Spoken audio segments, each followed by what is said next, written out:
વડોદરા શહેરના તરસાલી વિસ્તારમાં આવેલા મનોકામના સોસાયટીમાં ચોરી. વડોદરા શહેરના તરસાલી વિસ્તારમાં આવેલી મનોકામના સોસાયટી નંબર 1માં મોટી ચોરીની ઘટના સામે આવી છે. સોસાયટીના D20 મકાનમાં રહેતો શિશાર્ટ પરિવાર પારિવારિક કાર્યક્રમ માટે મહારાષ્ટ્ર ગયો હતો, ત્યારે બંધ મકાનને નિશાન બનાવી અજાણ્યા તસ્કરોએ લાખોની ચોરીને અંજામ આપ્યો હતો. પ્રાથમિક માહિતી મુજબ ચોરોએ મકાનમાં પ્રવેશ કરી આશરે રૂપિયા 30 થી 35 લાખના દાગીના, રોકડ રકમ અને અન્ય કિંમતી સામાનની તસ્કરી કરી ફરાર થઈ ગયો હોવાનું જાણવા મળ્યું છે. પરિવાર પરત ફરતા ઘરમાં ચોરી થયાની જાણ થતાં વિસ્તારમાં ખળબળાટ મચી ગયો છે. ઘટનાની જાણ થતાં જ પોલીસ કાફલો તાત્કાલિક ઘટના સ્થળ પર પહોંચી ગયો હતો અને તપાસ હાથ ધરી હતી. પોલીસ દ્વારા આસપાસના CCTV ફૂટેજ અને અન્ય પુરાવાના આધારે આરોપીને ઝડપી પાડવાના પ્રયાસો શરૂ કરવામાં આવ્યા છે. ઘટનાને પગલે સ્થાનિકોમાં સુરક્ષાને લઈને ચિંતા અને ભયનો માહોલ જોવા મળી રહ્યો છે. મારું નામ દિનેશ પરશુરામ શિરસાટ છે. D20 મનોકામના સોસાયટી વિભાગ 1માં રહું છું. મારા ઘરમાં ઘરફોડ ચોરી થયેલ છે. કેવી રીતના જાણ થઈ? અમારી સોસાયટીની સામે, અમારા ઘરની સામે ના વ્યક્તિએ અમને ફોન કરીને, મારા દીકરાને ફોન કરીને જાણ કરેલ સવારે 6 વાગ્યાની આસપાસ. સંપૂર્ણ ઘરના લોકો બહાર હતા? હાજી. જ્યારે જાણ કરી તે સમય ઘરની અંદર કોઈ હતું? હા. કેટલા જણા હતા? 2 જણ હતા.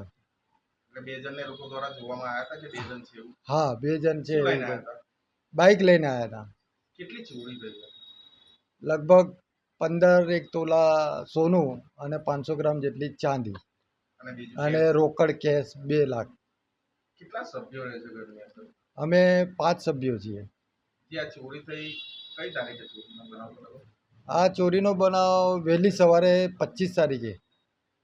તમે આયા ત્યારે તમે બધું ઘર ખોલીને ચેક કર્યું? ના, ભાઈને જાણ કરેલું. મારો મોટો ભાઈ, મારો મોટા ભાઈને મેં તરત જ ત્યાંથી જાણ કરેલ. એ આવી ગયા હતા. એ સામેવાળા વ્યક્તિએ કોલ કરવામાં આવ્યો, ત્યાર પછી અમે અમારા વડોદરામાં રહેતા બીજા રિલેટિવને કોલ કર્યો અને એમણે આ બાબતની જાણ કરી કે તમે જાઓ અને જરા જુઓ કે શું સ્થિતિ છે ત્યાં. જી, સંપૂર્ણ ઘરના કેટલા મેમ્બરો કેટલા દિવસ માટે ફરવા ગયા હતા? અમારો પ્લાન 4 દિવસનો હતો. અમે ફેમિલી ફંક્શન એટેન્ડ કરવા માટે મહારાષ્ટ્ર જવાના હતા. પછી ખબર પડતા તરત પાછા? હા, ખબર પડતા અમે વચ્ચેથી પ્લાન અમારો ડ્રોપ કર્યો અને તરત અમે પાછા વડોદરા આવવા રવાના થયા. જી, આજના હિસાબ પ્રમાણે જે રીતના તમારા પિતાશ્રીએ કીધું છે, કેટલી એમાઉન્ટ થાય છે આશરે? આશરે 30 થી 35 લાખની વચ્ચેની એમાઉન્ટ થઈ શકે. શું માંગ છે પ્રશાસન પાસે? પ્રશાસન પાસે અમે 24 કલાકની ઉપર થઈ ગયું છે. પ્રશાસને અમને એવો કોઈ વ્યવસ્થિત રીતે હજુ સુધી કંઈ જવાબ મળ્યો નથી અમને કે શું એ પગલાં લઈ રહ્યા છે કે લેવાના છે.